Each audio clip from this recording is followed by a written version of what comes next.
¿Qué tal? Muy buenos días a todos y a todas. Juan Hernández de Diario Basta, Tabasco Hoy, Campeche Hoy, Quintana Roo y de Grupo Cantón.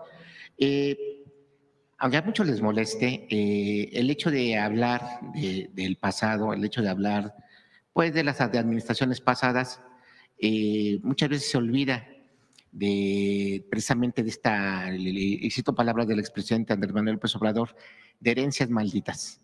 Estamos hablando aquí que en el sistema hospitalario a muchos se les olvida que había 90 hospitales que estaban abandonados, los otros 9 que habían mencionado de que estaban siendo rentados, y también se olvida de que prácticamente el ISSSTE estaba desmantelado, estaba privatizado.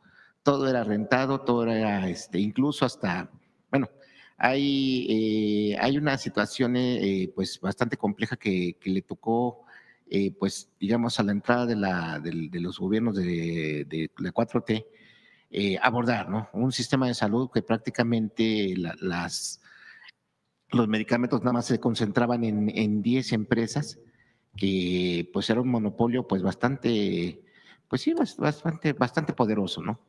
En donde había medios de comunicación y había políticos. Todo esto ahorita, dentro de este balance que están haciendo, por ejemplo, en el caso de los hospitales, ya de estos 90, ya cuántos, ya, no sé si ya todo ya se entregó, Son ya se 80 pudo. hospitales, ¿no? Bueno, eso fue de lo de con Andrés Manuel López Obrador, ¿no? Esos de estos Sí, 90. ahorita le voy a pedir a Ajá. Zoe que pueda. Ajá. Y también hablamos de sanear, porque también estaba muy enquistada la corrupción. Hay que recordar lo que en su momento el director Martí Batres hablaba del ISSSTE, de estas pensiones millonarias, bueno, sí, realmente que estaban sangrando, el mal uso que le estaban dando algunas instituciones.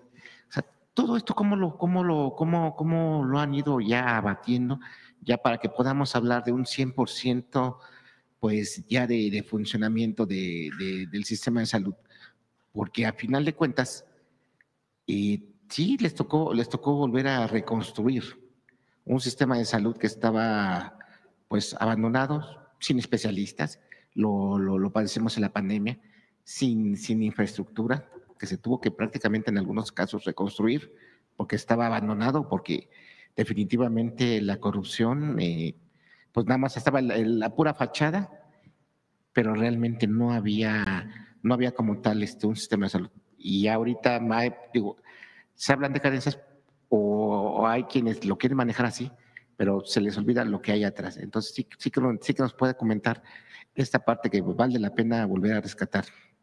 ¿Quieres comentar lo de los 80 hospitales, Zoe? Ahora. Muchas gracias, presidenta. Y efectivamente, en el modelo anterior, en el pasado, sobre todo con la época del Seguro Popular, lo que ocurría era que los estados solicitaban la construcción de un hospital. El Seguro Popular nunca atendió a nadie, eso hay que dejarlo muy claro. El Seguro Popular no era una institución de atención médica, era una forma de financiar a las secretarías de salud de los gobiernos de los estados.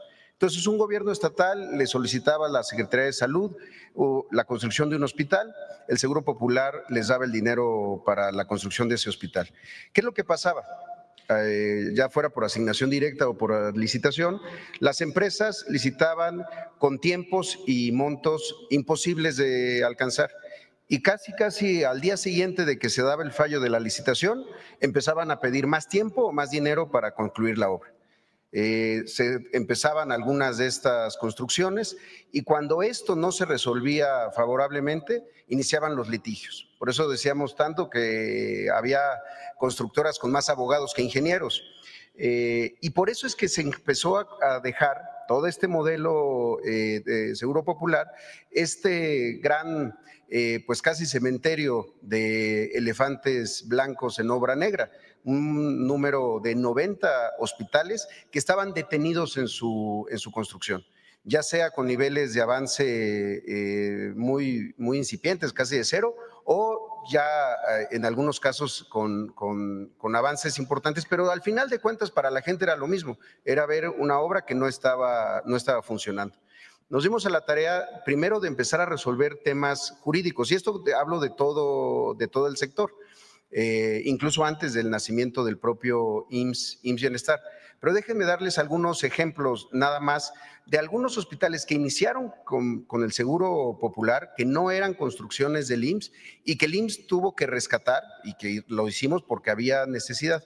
Uno muy emblemático, el de Ciudad Juárez, que incluso se inauguró el hospital, el supuesto hospital de la Secretaría de Salud del gobierno de Chihuahua en Ciudad Juárez, cuando era un hospital que no estaba ni siquiera al 40% de su conclusión. Ese es un caso, lo mismo pasó en Ticul, con una APP que se entró al rescate y que ya está por concluirse.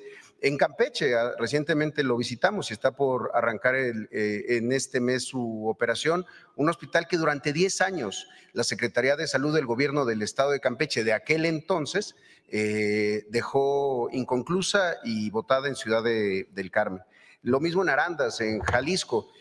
Otro hospital que inició en 2012, la primera piedra, se pusieron 3 primeras piedras de ese hospital y no se había concluido. Hoy es un hospital que ya está operando. Y también casos en el Seguro Social, en Acuña, aquí en Villacuapa, también en Pachuca, que eran obras que ya habían superado el tiempo para su contratación y que se entró para poder concluirlas y que hoy ya están operando. Para este año vamos a iniciar ya 2 obras similares de esto que llamamos rescate. El oncológico de Ecatepec, otra vez, un hospital de la Secretaría de Salud del Gobierno del Estado de México, previo al gobierno de la maestra Delfina, que se construyó incluso en algunas áreas, ya había hasta instalaciones, pero no ha operado jamás.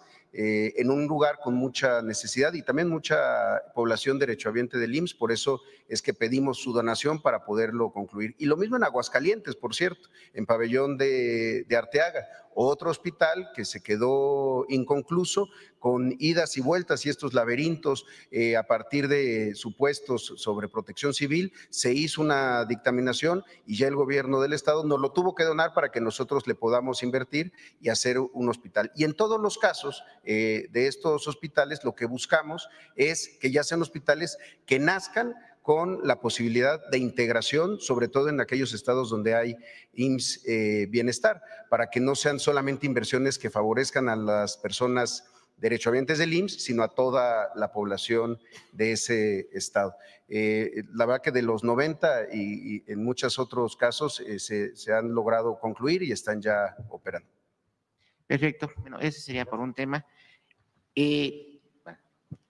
El modelo, en la época de Zedillo, decidió descentralizarse la educación y la salud.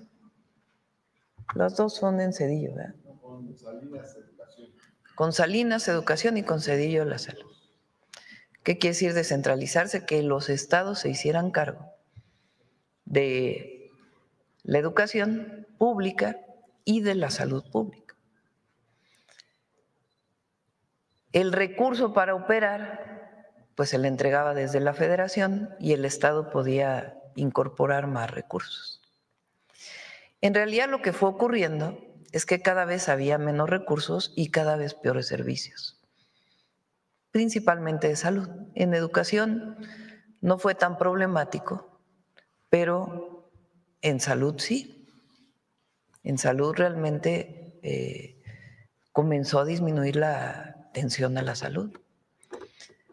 Se inventó Fox el famoso Seguro Popular, que en realidad, como decía el presidente López Obrador, ni era seguro ni era popular, porque en realidad era una credencial que les permitía supuestamente el acceso a los servicios de salud, pero los servicios de salud serían en las mismas condiciones, no es que hubiera mucho más recurso.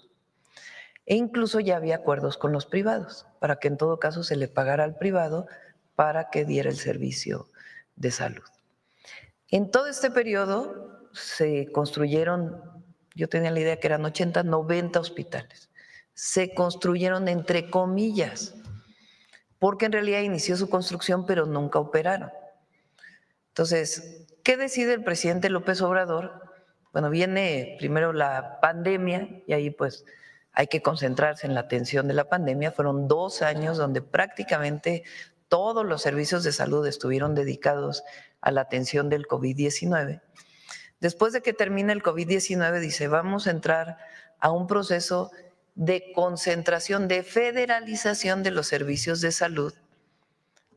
Está el ISSSTE, está el IMSS, pero los servicios estatales vamos a concentrarlos de nuevo en la federación para garantizar un buen servicio. Es voluntario. El estado que quiera se incorpora al IMSS Bienestar, quien no quiera no se incorpora. ¿Qué estados se incorporaron?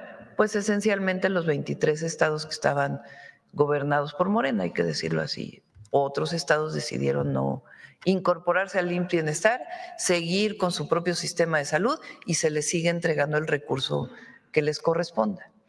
En los 23 estados, ahora ya va a entrar Yucatán, van a ser 24 estados, pues ya son parte de un sistema integral de salud. Por ejemplo, las rutas de la salud para llevar medicamentos a los centros de salud y a los hospitales funcionan en estos 23 estados de la República, en donde está el IMSS Bienestar. ¿Hacia dónde vamos? Primero, pues terminar los 90 hospitales. El presidente López Obrador avanzó en casi todos y nos quedan algunos todavía por inaugurar que se están terminando. Imagínense. ¿Cuántos? ¿Cuántos nos quedan? A ver si me ayudan ahí a hacer la revisión. Pues ya son pocos, ya la mayoría ya los inauguramos en el 2025, que venían de antes. Fortalecer al ISSSTE, fortalecer al IMSS y fortalecer al IMSS Bienestar. ¿Qué quiere decir fortalecerlos? Pues que funcionen todos los centros de salud, más centros de salud, que es la atención primaria, más hospitales, inclusive hospitales de especialidad, y que sea un sistema de salud integral.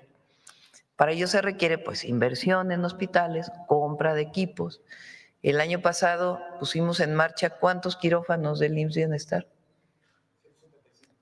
175 quirófanos. Yo creo que fueron un poco más. Pero bueno, los quirófanos que no estaban operando en los hospitales del IMSS Bienestar. Repito, las rutas de la salud, la construcción de centros de salud, de hospitales. Y desde que llegamos estamos trabajando de manera integral con las 3 instituciones y con los estados que no están federalizados para poder garantizar los servicios de salud.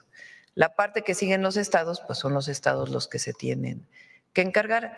Hemos visto cómo ha ido mejorando con el IMSS Bienestar respecto a lo que existía anteriormente. ¿Hacia dónde vamos? Queremos servicios universales de salud. Es decir, que a lo mejor Claudia Sheinbaum es derechohabiente del ISSSTE, porque soy trabajadora del Estado, pero si me queda más cerca un hospital del IMSS, pueda ir a un hospital del IMSS a atenderme. Si Zoé Robledo, que es derechohabiente del IMSS, le queda más cerca en un lugar en donde está un hospital del ISSSTE, se puede atender en el hospital del ISSSTE. Para eso todos los servicios tienen que estar pues, al 100%. Pero queremos un sistema universal de salud que va a permitir pues, que los 3 sistemas colaboren y que podamos dar todavía una mejor atención. La atención ha mejorado. Miren la gráfica del IMSS. Ponme las gráficas de Zoé.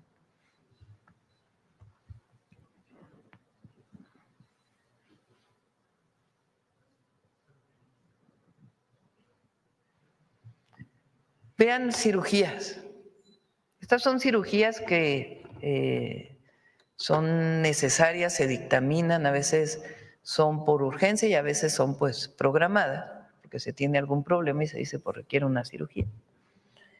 Bueno, del 2012 al 2018 se quedó estable en 1.1, incluso disminuyó un poco, el número de cirugías que se hacían diario en el IMSS, en todo el país.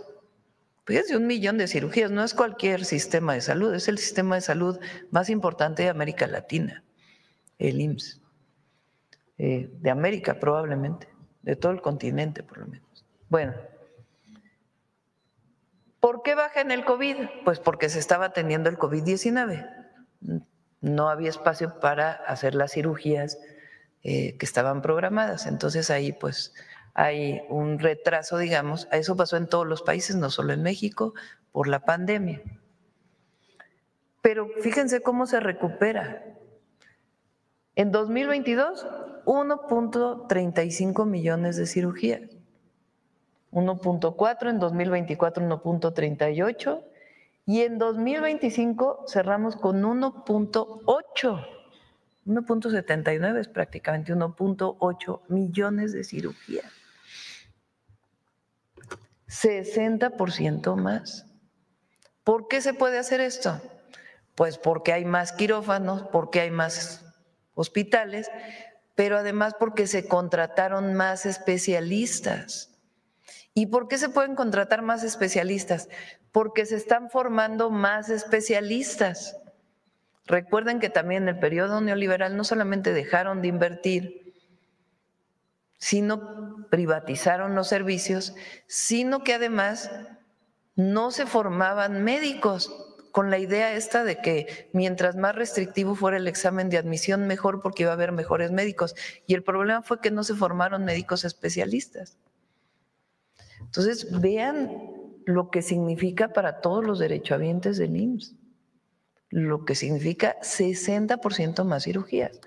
Y ahora en el 2026, pues se quiere todavía reducir el tiempo de espera, que lo que pasa en el IMSS y en todos los sistemas de salud. Ahora fue un equipo a ver el sistema de salud de Reino Unido y también hay tiempos de espera muy importantes en cirugías de cierto tipo que son programadas. Pero nosotros queremos reducir los tiempos, que si tienes diagnosticada una cirugía de cadera, pues no te tengas que esperar 4 meses a la cirugía porque no hay suficientes médicos o quirófanos, sino que vayamos disminuyendo esos tiempos. Al hacer más cirugías al día, pues se reducen los tiempos de espera. Entonces es algo extraordinario el trabajo que han hecho pues todos los que forman parte del Seguro Social. Y así también más consultas con especialistas, porque vas al médico familiar y te dice, no, pues tú tienes un problema, porque así está construido el sistema de salud. Tú tienes un problema que requieres ver a un otorrinolaringólogo. Ah, pues ¿cuándo me va a dar la cita el especialista? Ah, pues en 4 meses. Pues en 4 meses ya te curaste, ¿no? Entonces, si hay más especialistas, si hay más consultas de especialistas, pues esos tiempos se reducen. Ah, pues tienes la cita para la próxima semana. Entonces, el que haya más consultas de especialistas, pone las especialistas. De especialidades, fíjense, casi 50% más. Pues ¿eso qué significa?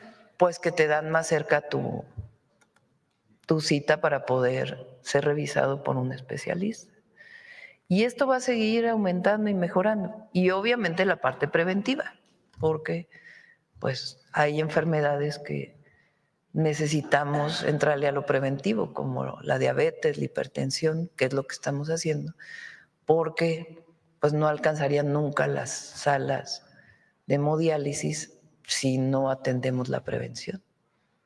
Entonces, esto es resultado pues de un reconocimiento de lo público y de que lo público tiene que ser lo mejor, que está bien que haya medicina privada, que quien quiera ir y tenga dinero para ir a la medicina privada lo pueda hacer, pero lo público tiene que ser de absoluta calidad y atención digna a todas y todos los mexicanos. Eso significa que el acceso a la salud es un derecho. Perfecto, gracias. Rápidamente, en un segundo tema, preguntarles sobre este tuit que publicó recientemente